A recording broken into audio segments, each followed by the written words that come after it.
Well, hello and welcome to another episode of Contra Mundum. I am Andrew Isker here with CJ Engel. Hello, CJ. How are you? Good morning. Good morning. I'm GM. doing well. Great Messiah. How are you? I am well. Great Messiah to you as well, CJ. This beautiful fall morning. You look dressed like you're going to go hunting today. I'm actually going to Apple Hill in California. Okay. So it's like a big there's a lot of apple farms and it's a great family thing to do in the fall in California and have some apple cider Oh, and very watch wholesome. watch my family eat apple pie while I continue my troublesome diet. So it's Yes. It's funny because last night I announced that I'm taking a leave of absence from Twitter, and then this morning I am streaming live on Twitter. So Yeah. Yeah. So this is the only place people will be able to find you no, no, no. I'm the internet. actually it's it's I have a lot. We were talking about one of my essays yesterday that I Yeah. have to publish, and I've got like 12, maybe 14 essays that are just 75% done. I got Yeah. so many projects that I just need to focus on and get out of there because I think that they're healthy for me to complete some things before the end of the year. So, Yeah, no, that's good. That's good. and the subject that we're talking about today, we're going to start off talking about, the whole William Wolfe incident. Yeah. But stuff like that, man, it just really it's frustrating. Yeah. These are the guys that lecture us about unity. These are the guys that tell us that Christian nationalism is dividing the church. And we're gonna get into this, but when our clear institutional and well-funded media enemies launch their attacks on us, who's the people that are going in there to retweet it, right? And what's their excuse? I Mhm. didn't know who they were. Well, that's the Oh, point. whoops. We've been Yeah. telling you for years that there are all these institutions that hate us, that want to see us completely excommunicated from polite society. We've been telling you to recognize what time it is, and you refuse to listen to us. And then you say, "Oh, I didn't know who these people were." It's like Ooh. we've been saying this for years that they Yeah. exist all around us, and you are choosing division. You're choosing to spread these well-clipped videos for your own smug opportunism. Yeah. Yeah, and that is, I mean, I guess we could back up and explain the whole situation to anyone that is listening or will be listening, that doesn't know what's going on, that maybe like you is not on Twitter. Um, and so what happened was Right Wing Watch, so an anti-Christian hate group that is very well funded. They draw attention to anyone on the right that they can use to fearmonger and also draw attention from the security and intelligence establishment. That's part of it too. Like the FBI uses the ADL. Like Mm-hmm. this is publicly known, and it's the same. It's part of this same ecosystem where you filter these things up. So what is Right Wing Watch doing when they clip a sermon that William Wolfe preached, where he says, something? I mean, in the context, probably very innocuous, where it's like there's a time for Christians to bear arms, right? And we might be in that time, right? Something like that. Which, I mean, it used to be just kind of like boilerplate conservative evangelical talk where they would reference like the American Revolution and things of that nature. Well, in the current environment, anything remotely like that is going to be clipped and is going to say, here, these guys are Hamas. Like there was the Salon article yesterday Mm-hmm. which said um the threat to America is not Hamas, it's Yeah. MAGA and Christian nationalism. Mm-hmm. And like, what's the point of them saying that, right? In the middle of this, internecine conflict on the left, among the ruling class between Israel, those that support Israel and those that support the Palestinians, and they've got knives out for each other. But at the end of the day, they know their true enemy is us, Mm-hmm. right? They know that these are the people we hate and we want to destroy. And so, Right Wing Watch is laundering this. They're obviously trying to draw the attention of the intelligence community, and and on William Wolfe and others like us. And so they're doing all of that. I mean, Wolf shared it, retweeted them, and laughed about it, which is fine, He which did is well. He did well yeah, with it. Yeah, he yeah, defended yeah, he defended himself. There was no reason to apologize. none whatsoever. No, He reasserted his own statement, which was basically drawing an analogy from history and talking about the use of arms in the case of self-defense, yeah, as Christians living in this world. And I think that's a incredibly normal statement. I think that oh, yeah, like, these people would talk about defending themselves from like they would talk about like defending themselves from the Nazis or whatever. They would talk about lots of, well, you have so examples of this like 2 weeks ago where after the October 7th attacks in Israel, all of the all right. sorts Okay. of Yep. Jews in like Brooklyn and New York are like, we need to have armed guards to be able to go to our synagogues. We need to be armed everywhere we go, yada yada yada, all that stuff. Mm-hmm. Right? That's okay. You could say that, but Willie Wolf saying, hey, Christians might have to defend themselves. Insane people might come to our churches and attack us. Things that have happened, like that happened a couple of years ago in Texas, where miraculously no one was harmed other than the assailant, or the school in Nashville. Right. I mean, things like this, it's perfectly valid for him to say what he did, and he's not, Fed posting or doing anything stupid like that. Mm-hmm. And so in the midst of this, right, Scott Annual of G3, retweeted it, and just with the eyes. eyeball Yeah. emojis, look, Uh-huh. and so there was some controversy over that, and people rightfully took him to task for laundering these left-wing hate groups talking points. I think the biggest surprise was not that he did it. Obviously, he's going to do that. But Yeah, yeah, the biggest surprise, I thought he would apologize. Like I thought that was I just know. too much of a line. He, Even them. he It issued a non-apology though. it wasn't even an apology, Yeah. and it was a complete like dismissal of the whole Yeah. thing. Oh, I didn't really know who these people were, but William was still wrong. Basically, is what he says, and it's like, seriously, like, and so it shows you that these people are perfectly happy aligning with our enemies who want to destroy us and destroy them too. I mean, they're just naive and foolish. Like, does he not get that? If the people that fund groups like Right Wing Watch had more power and more leeway to do whatever they wanted to do, would they not put him in a gulag too? Of Mhm. course they would. Well, eventually they will. I mean, Yeah. he's just kind of downstream from it right now. First they came after Thomas Acorn. This is the pattern of how it comes. It becomes normalized, and then you get the normies. And That's a then good one. I think he means wins, but yeah, Scott wins the Jolly Award this week. yeah. Absolutely, absolutely, yeah, yeah, yeah, and they, I think it's just extreme naivete on their part, and it shows, and you see this, like, so the other thing, like yesterday, I had a post that went, moderately viral, got a lot of engagement, and I was gonna leave it alone. I was just more annoyed by it than anything.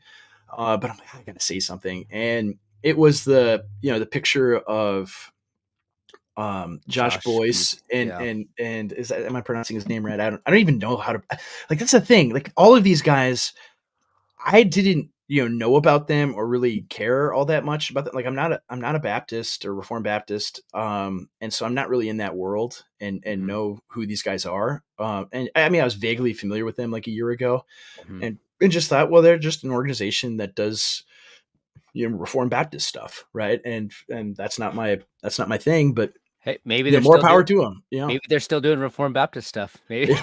maybe that's the problem. Yeah, well, we I don't know if we want to get into that today, but I'm not going to get it. Yeah, that's what I say in my post is, like, I don't like getting into these kind of fights with other Yeah. Christians. I Yeah. don't do it. Like, people, it was funny. Like, I had people in my messages, they're like, "You're not Baptist," and I'm like, "No," and that just goes to show, like, I don't.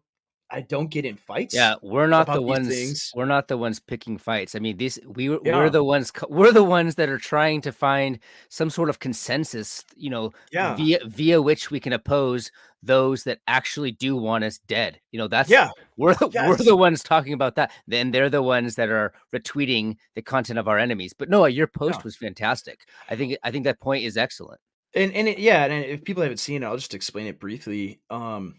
That he goes to the Vatican on Reformation Day wearing like a T-shirt, graphic tee. I mean, just one like this goes to your like silicone wedding band arguments and aesthetics and all of that, but like wearing a graphic tee and cargo shorts into the Vatican like he's going to Disney World or Yeah. something. I mean, just that alone. But then like the graphic tee is of Martin Luther in like 1517 and like look at me, I'm going into the Yeah. Vatican to I mean, troll these guys, well, let me just pause on that because everything that everything they blame us for being intentionally provocative, trying to be divisive, trying to call attention to Antagonistic. themselves. Yeah. I mean, the entire thing is completely, it's a complete exercise in projection.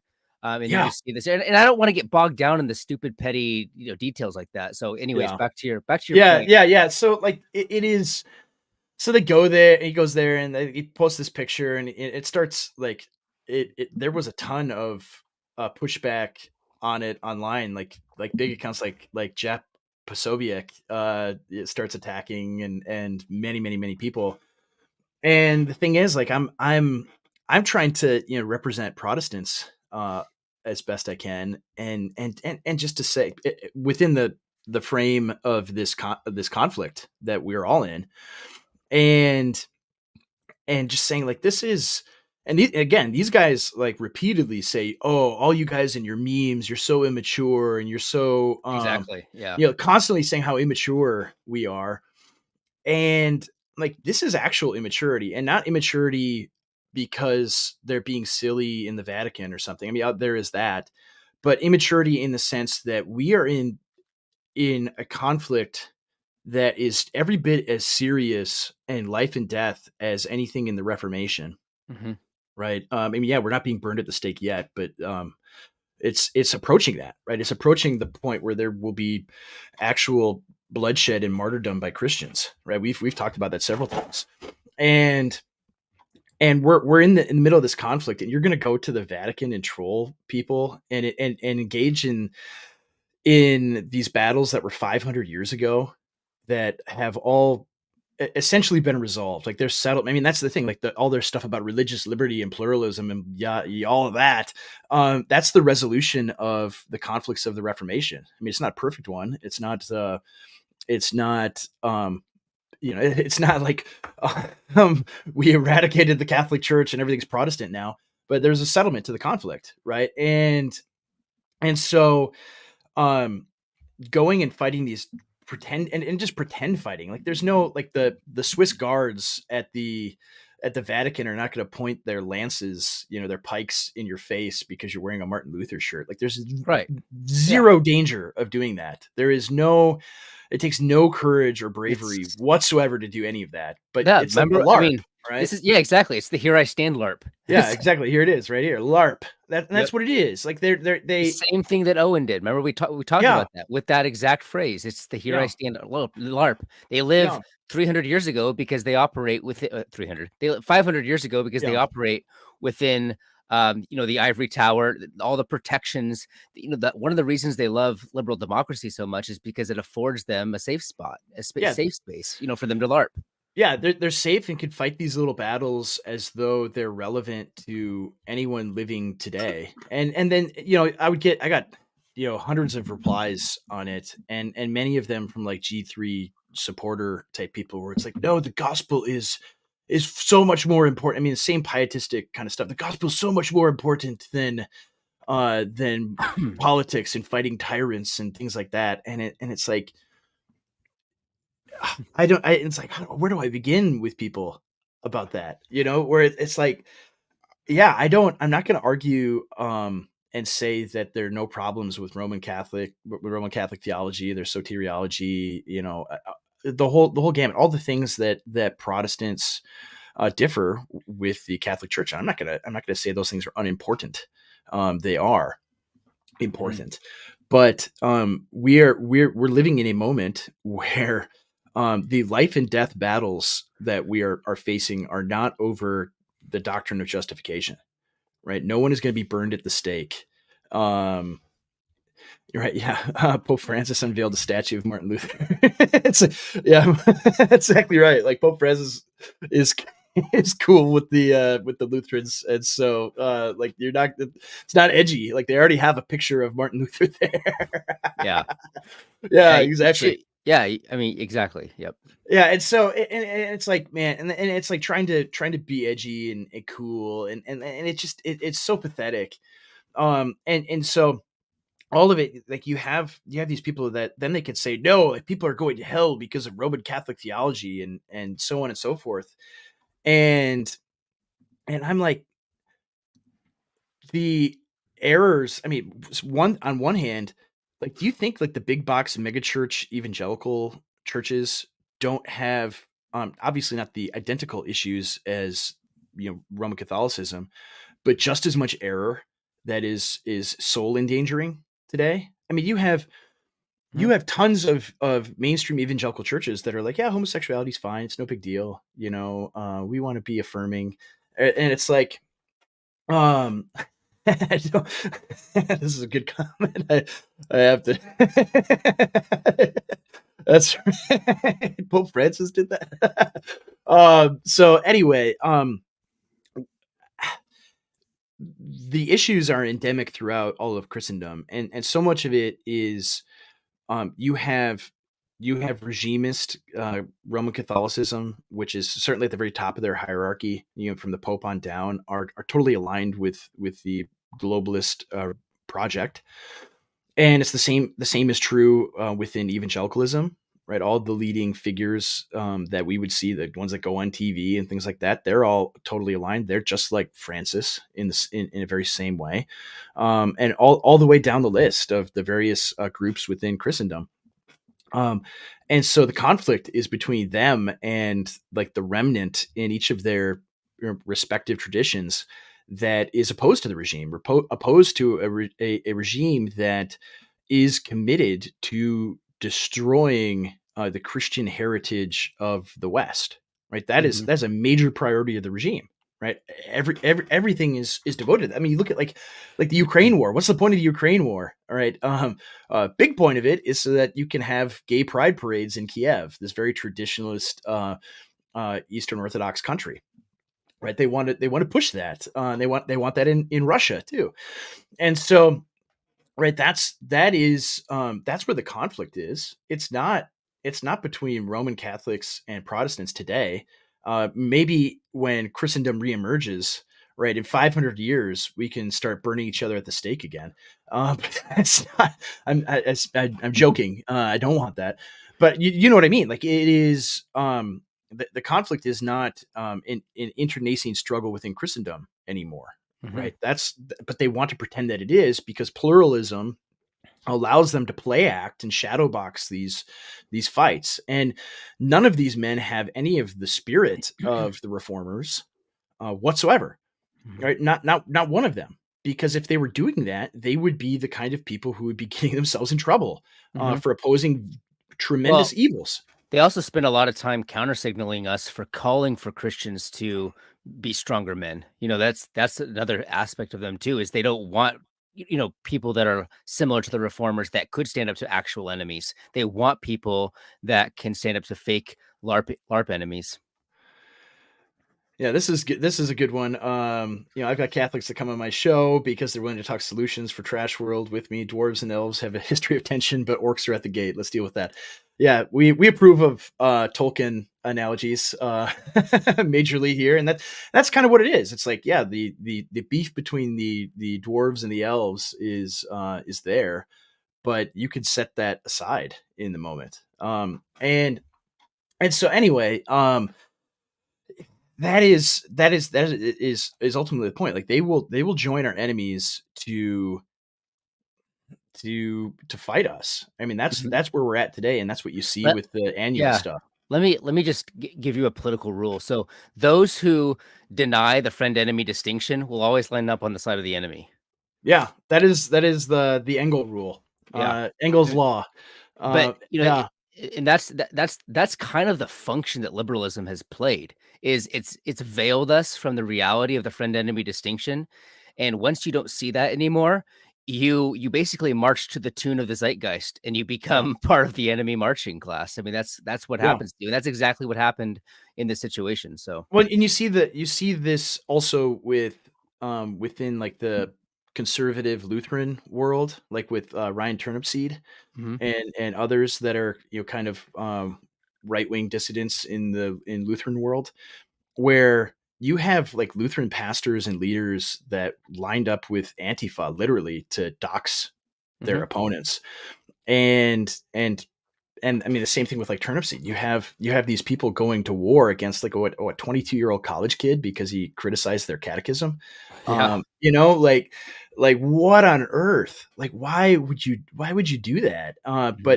But it's what you said. Like and these are people who deny and They deny it, right. they're also very pietistic in the same way. Like, oh, we just care about the gospel and we care about all of these things.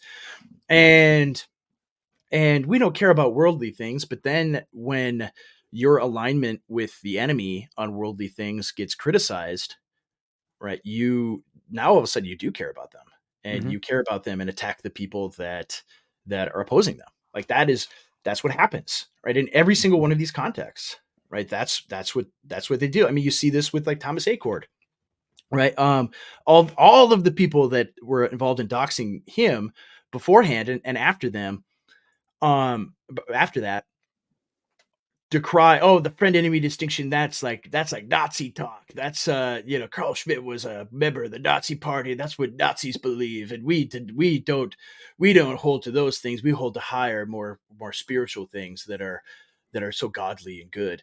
And what did they do? Right, they lined up with our enemies to destroy a man. Mhm. Right, they they deny the friend enemy distinction, and which is proof they are enemies. Mhm. Right, the Engel law. Yeah, you need Engel's first law. You're gonna have more, I'm sure. Um, I'll forget that one and make another first law. yeah, that's right. I won't forget it. I That won't forget happens it. that happens all the time. Yeah, and there were other things that you wanted to discuss with this, and I probably cut you off and went on a long, spurgy tangent, but, go go ahead. Not really. I mean, this was kind of the crux of the matter. When I witnessed this, you begin to realize, first of all, you realize the subtlety of the regime's war on us. Mhm. Um, it doesn't come through the barrel of a gun. No, It's a doesn't very have to. it's I don't like the word soft totalitarianism because it sounds like less totalitarian, but it's a sort of an effeminate totalitarian where Yeah, all you have to do is quote tweet a clip taken out of context with an emoji. Like that's the its type of a yeah. totalitarianism. And what Very that effeminate. does, very effeminate, yeah. And what it does is it draws tensions not between us and them, but between ourselves. Yeah, Between those who should be standing strong together against our opposition. I mean, that's where the fighting is. Nobody's attacking Right Wing Watch right now. We're all attacking each other. That's yeah, the function of Right Wing Watch. yeah, yeah. They just they throw, they look at us like a pack of wolves, and they're throwing red meat in there, and now we're at each other's throats. And I don't want it to be this way. You don't want it to be this way. None of us on our side want it to be this way. I don't want to attack these people. I would be very happy not knowing that someone named Nathaniel Jolly exists. Right. I would be more than happy to just let him do whatever he's doing and not be concerned about him at all, or Scott Aniel or Josh Boyce or Owen Strahan. I just don't care. But the Right. fact that they come and they attack us, Hmm. or and I look back, and I mean, like, looking at the Salon article, and I think back to like when people are like, why would you take the term Christian nationalist? That's a term our enemies use. Well, what are they doing with that term? And this is the whole reason Torba and I wrote our book, when we did, is they're attacking normal, regular, decent Christian people um, that think about their faith as they think about politics, right? And apply what they believe to their political activity and political action, mostly voting, but not limited to that. Hmm. And they're being called Christian nationalists and being slandered and slurred and being told that they're terrorists. Hmm. And And I'm like, I can't stand for that. I can't just let that happen and say, let these people be slandered. Let my people be slandered this way. And so you take the term and say, there's nothing wrong with this. There's nothing wrong with decent, regular Christian people saying, hey, I want my country to not be an evil place that mutilates children and murders babies and celebrates utter depravity all day long. Right. I don't want that. I think that's bad. And their answer is, well, you just need to keep your eyes on Jesus and on heaven and on eternal things. You need to not care so much about things going on here, which is it fits their cowardice, right? I mean, pietism is a theology for cowards, because then you don't have to address anything directly. You don't have to address anything going on in your world. You could be thinking about 10,000 years from now. You could be thinking about heaven, right? You don't have to think about the conflicts and fights that are right at your doorstep. If these guys that lived during the time of the Reformation, during the time of Luther, they would be saying these guys are worried about things that don't matter, right? So what if the Catholic Church has a different view of justification than you do? It's not worth burning down all of Europe over, things like that. They would align with enemies in that way. Like they would counter signal Luther. They would, and Wolfe, Stephen Wolfe says this all the time when these guys go on their like Tomb of the Prophets tour, that you would excommunicate John Knox. Right? You would excommunicate John Luther or Martin Luther. Yes. You would excommunicate these guys. You would not allow them in your churches because of what they say, what they wrote about politics. Yeah. And what they wrote about taboo subjects today. That's what's hilarious. I mean, Martin Luther, he wrote a book on the Jews and their lies. And this, and Josh is wearing this t-shirt, this graphic t-shirt celebrating a notorious anti-Semite. Yeah. I know. He would respond. He would respond with, whatever. He would respond basically just saying that, we can disagree with him on that, but still recognize the influence he played. But I'm not allowed to quote Carl Schmitt, right? Like, so it's, I mean, the hypocrisy is real. And I don't like getting bogged down in hypocrisy. No. Because I like rather talking about like hegemony and why people are comfortable with certain people and not comfortable with other people, rather than talking about, hypocrisy. I'd rather talk about, what are the fundamental formations of our beliefs, and talk about things at that level. And because at that level, you can tear down, the cult of liberal democracy, and you can tear down the idea that it's this like neutral Christian, framework of things, the starting point, and you can basically just tear it down at its formations and actually have a positive vision of things. Yeah. I want to pull this comment up. I think this is a good one. These men have spent their whole lives in the longhouse, correct? Never setting foot in men-only blue-collar spaces. Of course, they're going to display this type of effeminate behavior. Yeah, I think that's largely true. I mean, I can't speak for all of them. I don't know all of their backgrounds and things like that, but it certainly seems to be true. And I mean, that's a big one too. I mean, that's just part of our whole culture. I can't remember who I was talking about this with recently. But one of the reasons I don't, I'll counter signal people that are just like sports ball. That's their lifestyle, and they love sports ball, and that could be effeminate too. But one of the reasons I don't counter signal people too strongly, people that like college football or football in general, NFL football, is because that's like the last male only space that is high status in our culture, right? Everything else has been taken away. But here you have one place where it's simulated combat, where men are allowed to do masculine things and be praised for it and gain social status for it. That's why I'm like, no, this is a good thing. We shouldn't. I mean, the NFL is horrible as an institution. It's just as evil as any of them. But like the actual thing that people like, the fact that they like it is good. All right. When we talked about the Grill Americans several episodes back, like the fact that they like it is good and useful and something we can build upon. And so I see that too. Like I mean, I've done blue collar work in the past. I've worked with my hands for many years. You do too. I mean, you manufacture campers, right? You're doing you have calluses on your hands, and that maybe that accounts for why we are the way that we are. You know, I'm from a rural Minnesota town. I think a lot of it's too, yeah, where I grew up. I grew up in the mountains in a really small like town, and there was, we would have to go down to, the big city, which was basically just like a suburban area, Yeah, that's once right. a week for groceries. But I think growing up in the rural actually more than anything is what shaped my sentiments. Yeah, I think for me too, and the fact that I was in male only spaces. I played sports, Yeah. and like and that I mean I remember when the Donald Trump tape came out right before the election in 2016, and all the people freaking out over it, especially a lot of Christians, and he's saying that was locker room talk. It was locker room talk, and I remember people say, "I've been in plenty of locker rooms, and no one ever talked like that." And I'm like, "For real? You haven't?" Yeah. What? It's like that would Yeah. be Yeah. tame compared to the things I heard in high school in the locker room. Well, I mean, yeah, the changing room at the racket club is not exactly what he has in mind there. It's like no, this is like men in these spaces, and for Christians, it can be a somewhat dangerous place for sure, right? To remain faithful and pure and so forth.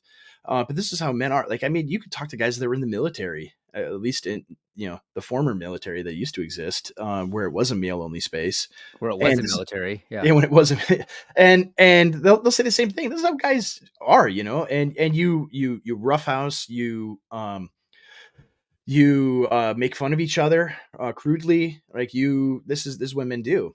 Mhm. And so the fact, like, and so you see it, like the fact that these guys can't take a good ribbing with some memes, like that's, I mean, this last week, Well, it's very on brand, for yeah, them. Yeah, for yeah, sure. and so you see like Doug Wilson, for example, tons of people in the right wing Twitter world like were making memes about him, kind of making fun of him and things like that, um, and it's like, oh, I bet this makes Doug feel bad. People were saying, and it's like, no, No. he's probably laughing about them. He probably thinks they're funny, and it's like, because I mean, Doug, he was in the military, and was raised around men, and that he's around men all the time, right? He's most of his like the elders meetings and things like that in the church. It's all guys, right? And so he's in a lot of male only environments where like actual men who are a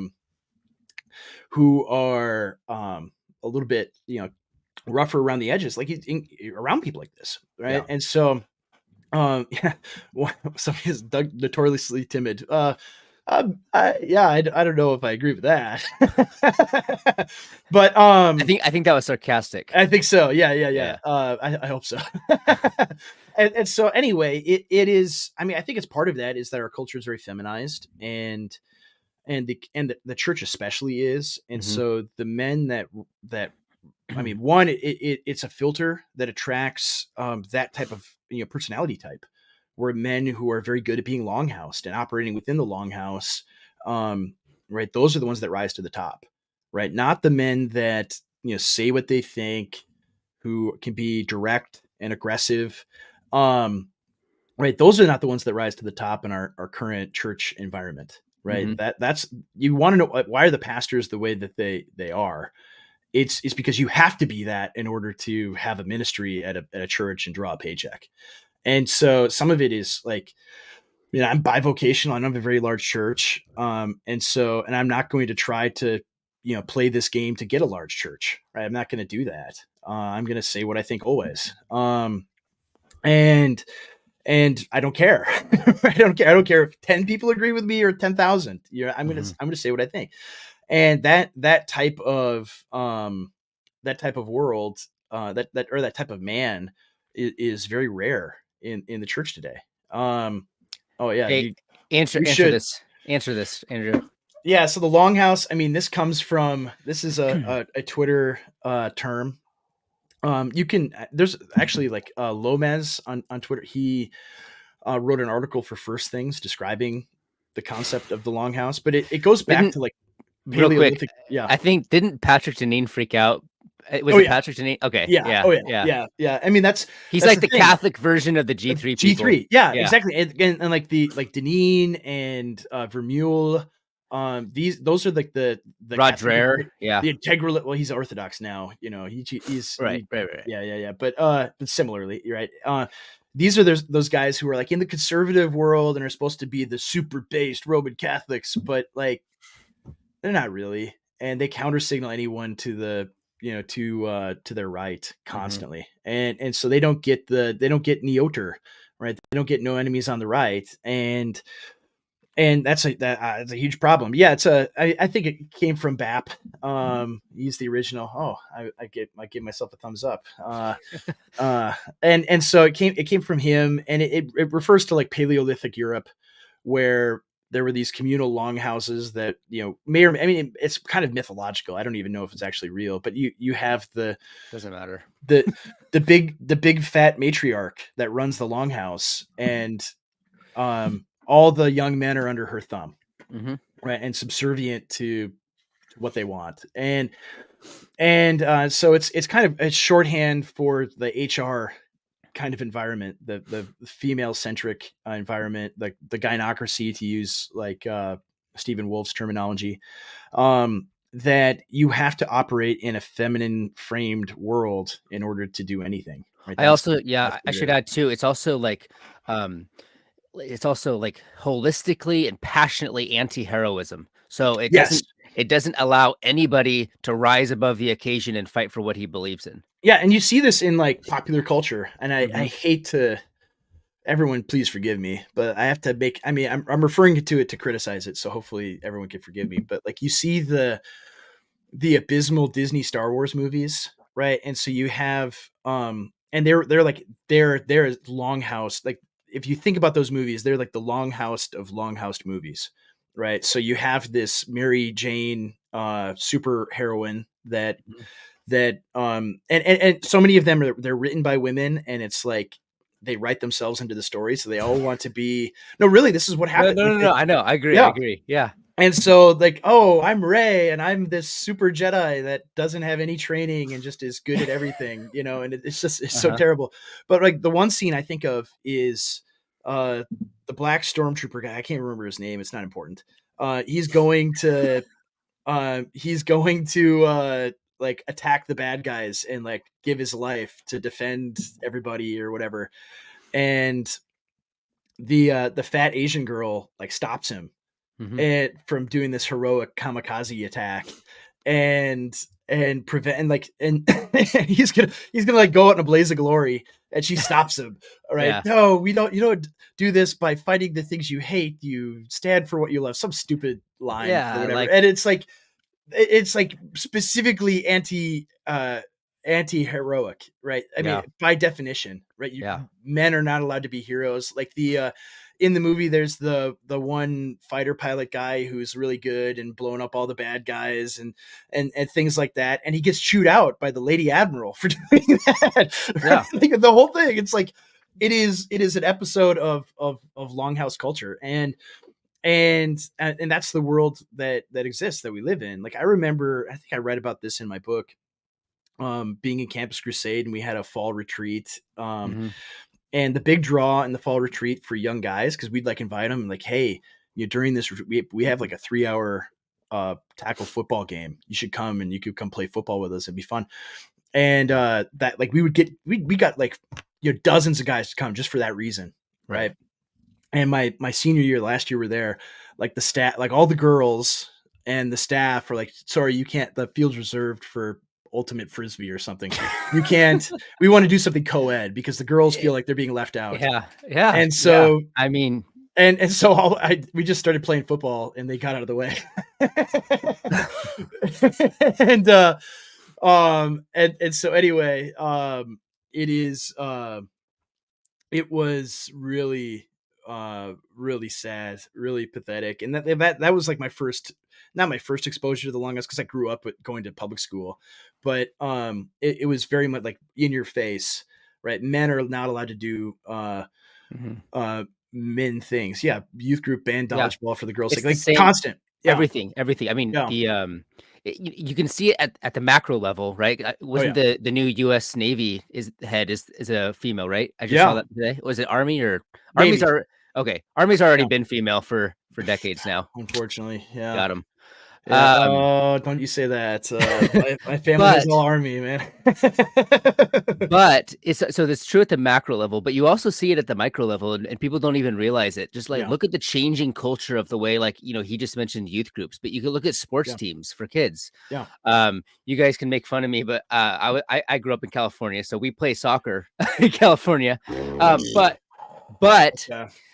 the changes in the rules for the little kids is just, outrageous. You're not allowed to like touch each other. Like if you fall to the ground, you have to pause the game, like all this stuff, and nobody really pays attention to it up here, but like you can just see it at the micro, just these little Mhm. subtle changes. And who's doing it?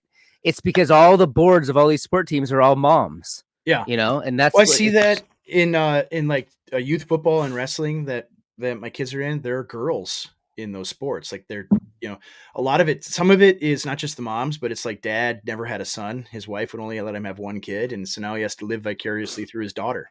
yeah. And so she's out there playing tackle football in pads and just getting run over even at like fourth grade level.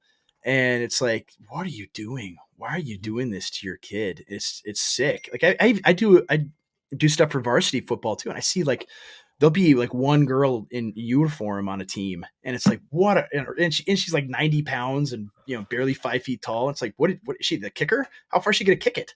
Yeah. Like this is insane. Like, and you see the video of the a couple weeks ago, right? Did you see that video of the kicker for for like one of the historically black colleges?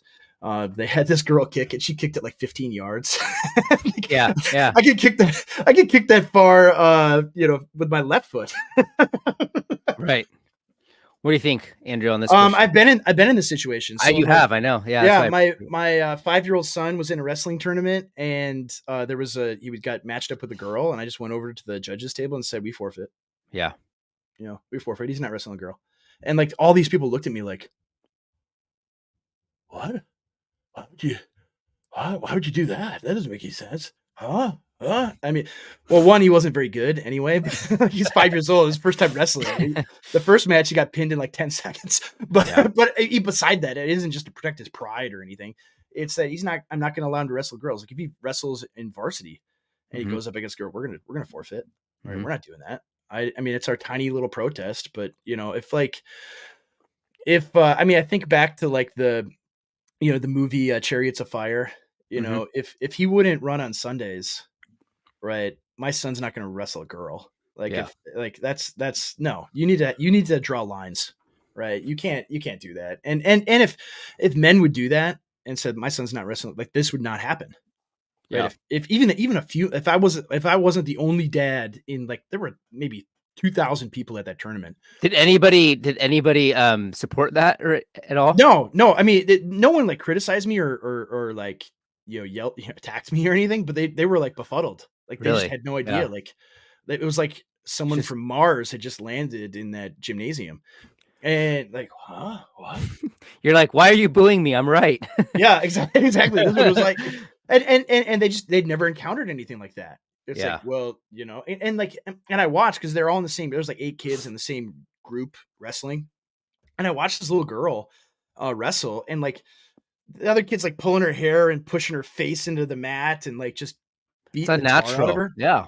And like she goes over to her dad afterwards, bawling, and I'm thinking like, you idiot, what are you doing to your daughter? What is Yeah. wrong with you? This is Yeah. disgusting, right? Mhm. I'm just and I'm thinking like, why aren't people looking at him that way and they're looking at me like I'm some terrible person? Like, Yeah. yeah, it was surreal. And so I mean, he's gonna wrestle again this year, and I'm sure we'll be faced with the same circumstances because you see it at like every tournament now. Yeah. And of course, and I saw there was a girl in the fifth 5-year-old group, and I'm thinking like, please don't let him be in that. Of course, she's in that group, and Mhm. I think like wrestling because it's one-on-one, definitely not do it. Like football, team sport. Like I'm not gonna have my son sit out a football game because there is a girl on the other team and she might get into the game. I think that's a little bit different. Like maybe I'm showing bias because I like football more than wrestling, but But that's one where it's like, just don't hurt her, right? Yeah. Avoid her if you can. It's just an unnatural dynamic. I mean, no Yeah, people shouldn't be in that situation. I've played co-ed, just like pickup stuff, pickup yeah. sports, and it's weird. Like, do you let them win and look like I mean, that's not good for you to let them win and just or whatever, or do you Oh yeah.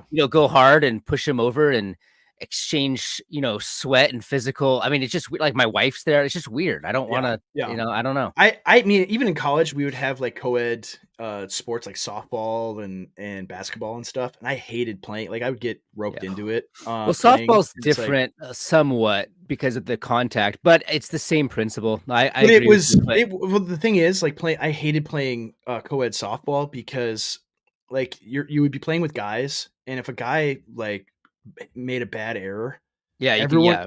everyone would turn it and be like, "What is wrong with you? Why did you do that, you idiot?" Mhm. And a That's not girl, very Christian, like, yeah, oh yeah, but no, it's I not. mean, But yeah, G3, obviously. sorry guys. But like a girl, she would boot up like, and the thing is, like, if you're any good at slow pitch softball, you like you hit it at the girls. Like you can kind of you time your swing right to hit it in a certain direction, and that's what everyone would do. So like you'd have a girl playing second base, and everybody all the guys on the other team would be hitting it right at her, and she'd be booting them left and right, and she would just giggle about it, ha ha ha ha, oops. And it's like you can't get mad at them, and it's just and so I hated that context. Basketball was way worse, having to do that because like I don't know, I'm aggressive, and so Mhm, I'd go up for a rebound, and you go up for a rebound with your elbows out, and I one time went up for a rebound, and there was a girl who was tried was in kind of this mode where she like played sports like a boy, mhm. so it wasn't one that would giggle when she made an error. She would get mad, right? And I'm going up. She was on my own team. I'm going up and I'm coming down with the ball, and I could kind of feel someone by me, and so I'm like keeping my elbow out so they get out of the way. And it was her, and it was her face, and my elbow went right into her bottom lip and split it right open, and there's blood all over the court. The game was canceled after that, and I'm just like, that was the very last time I ever played co-ed basketball. Never Yeah. again. I'm a basketball. I got the curly hair. I'm a basketball American. That's right. That's right, man. So anyway, yeah, assaults women confirmed. Yeah, no, I didn't mean to. I didn't mean to. I thought it was a guy. I We're thought it was about a to guy. we're about to get clipped and shared online for Yeah, sure right wing watch. Yeah. Pastor Andrew Isker splits women's mouths open. with elbow. Yeah, man, it was horrible. I felt horrible, and that's why I never played again. Co-ed, because it's like Boom. I Andrew's can't been play. longhoused. Yeah, no, I'm not gonna do it. I'm not gonna do it anymore. Only Yeah. with men. Only with men. I don't. If I split a dude's face open, well, it shouldn't have been there, man. Uh, Yeah, move sorry. your face next time. Yeah, exactly. Yeah. We're in trouble now. But yeah, I think we wanted to talk. Did you want to talk about? I don't I don't want to unfortunately bore the. unfortunately, I don't have time. Yeah. Oh Um, yeah, you got to get going here. but I'll have more time next week. We can do a longer one, but it was a weird timing today. So, Yeah. So today, Andrew, World I War was Three might kick for the off. record, yeah, if World War III, I'll take a break from whatever I'm doing if World War III breaks out. But I was ready this morning, and Andrew was eating his omelet or something. Yeah, I did have breakfast this morning. I usually don't, but I was eating breakfast, and I was a little bit late, and so we would have had a longer episode today. But yeah, World War Three might break out, and so if that happens, maybe we'll talk tomorrow about what it means. But yeah, if Hezbollah invades Israel, they don't have the forces in being to be able to repel an invasion, most likely, Hmm. and So the which would, U.S. will have to get involved. yeah, at some degree, even if I don't know, I You did eat see, breakfast. Uh, um, but yeah, the United States would have to at least launch airstrikes from all the carriers that are in the Mediterranean, and probably put troops. I mean, there's a reason why. I mean, it isn't just like people freaking out for no reason when the Marines cancel their ball or whatever for the first time in 200 years. hmm Um, like it's pretty serious, right? hmm I think they are in a war footing. Like I don't know if you saw the army is like calling in all its NCOs to be emergency recruiters. And it's like, what what I mean, that I think presages a draft, if anything, because they're so desperate for recruits. And so that's a little bit terrifying, but we don't have time to talk about all that today. But at the very least, we're monitoring the situation. We're monitoring the situation. We'll keep in touch with it, and yeah, maybe we'll have to do another emergency episode tomorrow or probably not Sunday. We don't do episodes on Sunday, but early next week. Yeah, emergency draft processors. Yeah, that's probably what they will be. And so yeah, hopefully, the crazy thing too is if I got drafted, right, I would, since I don't have an MDiv from an accredited seminary, I would not be a chaplain, right? They wouldn't draft me as a chaplain. So You won't get yeah, drafted. so Isn't like 30 the 35 is the limit, but that's only extremely rare though. in 35. peacetime, like that's the limit in peacetime, but the law is they can go up to, I think, 60, right? I mean, that's what they did during World War II. They would draft men in their 40s and 50s even. If I, someone in the comments can correct me if I'm wrong, but I thought I was safe, Andrew. I don't think we're safe, CJ. Hopefully we can be in the same unit. That would be fun. I need to get obese again. Yeah. Yeah. No, they're going to draft all the fat people too. Like, sorry. Yeah. Yeah. So that was the thing. Like, I think I tweeted that, like, go to all this time and effort to get in shape, and now I'm going to get drafted. I know. Don't they start at like 18? Don't they have like segments, right? So like 18 to 24 is like the prime, right? Yeah. Yeah. So, well, not only that, but like, I mean, they want officers too. So it used to be if you had a family, you were lower on the list, things like that, right? Yeah, they don't care about that anymore. Yeah, no, I know. Yeah. In fact, they probably want you in the front lines if you have a white Christian family. So yeah, all of us mega, Christian nationalist guys, we're the Azov battalion to them. We're the expendable ones that they want to get rid of. And so I mean that's ultimately like what a bulk of at least the combat units are too.